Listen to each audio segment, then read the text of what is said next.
Hi, I'm Chef Rachel, the Healthy Cooking Coach. Today, I'm going to show you how to make my favorite meatballs, and they're from my book, The Garden of Eating, a produce-dominated diet and cookbook. These meatballs are so delicious and so versatile. Just because you're making meatballs doesn't mean you need spaghetti. I never serve them with spaghetti. I like to serve them over spaghetti sauce with red sauce or barbecue sauce, or just serve them over steamed vegetables or with a green salad, or make some really fun lettuce cups and put the meatballs in there with my homemade better barbecue sauce or a little mayo and mustard. So they're really fun, whether you serve them as an appetizer or as an entree. They're high in protein, low in carbs, super versatile, and you can even make extra for the freezer or for the next day for convenience food. So let's get started. First, what you need is a 1/4 cup of rolled oats. And if you're sensitive to oats, if you have celiac disease, you need to buy celiac safe oats that are gluten-free. And if you still don't do well with oats, you can also substitute something called shan yao. It's a dried vegetable sold in Asian markets, and it looks like little pieces of chalk. And you just powder this shan yao in a coffee grinder, and you use it 1 for 1 to replace your breadcrumbs or your oats in meatballs and meatloaf, and it works really well. We'll use oats today to keep it simple.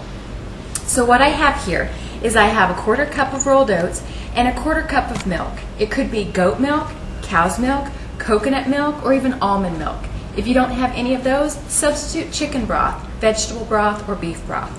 The next thing you need is an egg. So we're going to add the egg right here to the oats. If time permits, soak the milk and the eggs together for at least half an hour, or you can even do it for several hours or overnight to soften the oats. Now, I'm going to pour this mixture over the meat. I've got 1 pound to 1 1/4 pounds of ground beef. It could be ground beef. It's also really delicious with ground lamb or even ground buffalo or ground turkey. I don't like to use chicken breast because it's too lean, but if you do want to use ground chicken breast in your meatballs, make sure to add a tablespoon or 2 of olive oil so that the meatballs don't turn tough and dry. Now, the next thing is 1.5 teaspoons of dried herbs. I'm using sage and thyme and marjoram, but you could use basil and oregano, you could use thyme, sage, an Italian blend, whatever you like, just 1.5 teaspoons total. I powdered the herbs and sprinkled them over the meat. That makes them spread more evenly throughout the mixture and also releases some of the fragrance.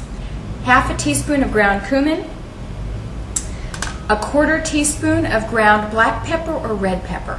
When using red pepper, I like to use ground chipotle, that smoke-dried jalapeno, and it's my favorite kind of pepper to use. You need 1 or 2 cloves of garlic that are minced very finely or pressed. You need 1/4 teaspoon of finely chopped fresh parsley. If you don't have that, substitute a tablespoon of dried parsley. That works just as well. You either need a tablespoon of freeze-dried onion flakes, really easy to find in the spice section of supermarkets and health food stores, or use 1/4 to 1/2 teaspoon of chopped fresh onion. Now, 1/2 to 1 teaspoon of finely ground sea salt. I like to use Celtic sea salt or real salt, something with a lot of minerals and a lot of flavor.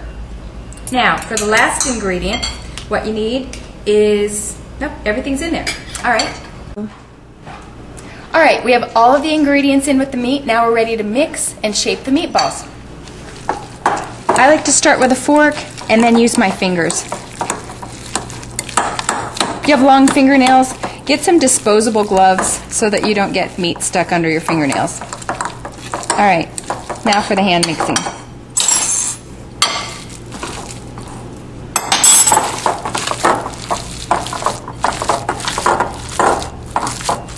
Get everything really well distributed.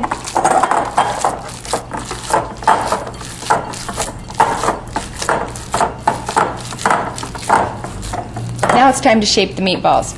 I like to do roughly 1-inch size meatballs, something that's small, easy, kind of bite-sized, like so.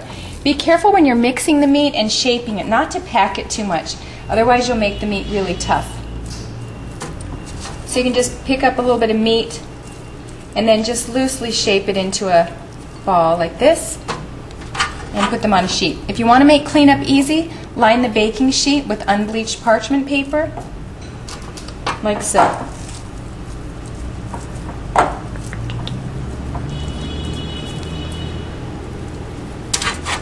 All the meatballs are shaped and ready to go into the oven.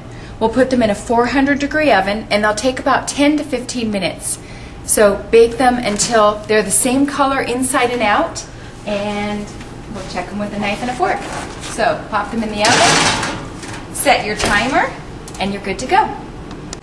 I checked the meatballs just a couple minutes ago, and they're ready.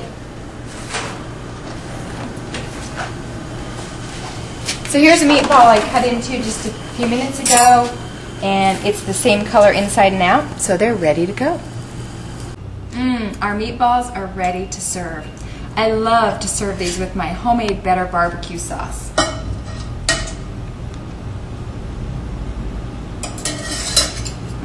Taste test.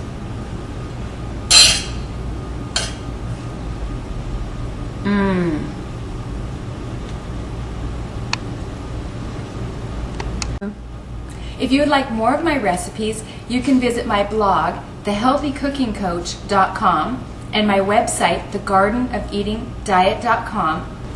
If you go to my YouTube channel, you can subscribe so you get updates whenever I post more videos. Right now, I already have a handful of videos that you can check out. So I'll see you in the kitchen.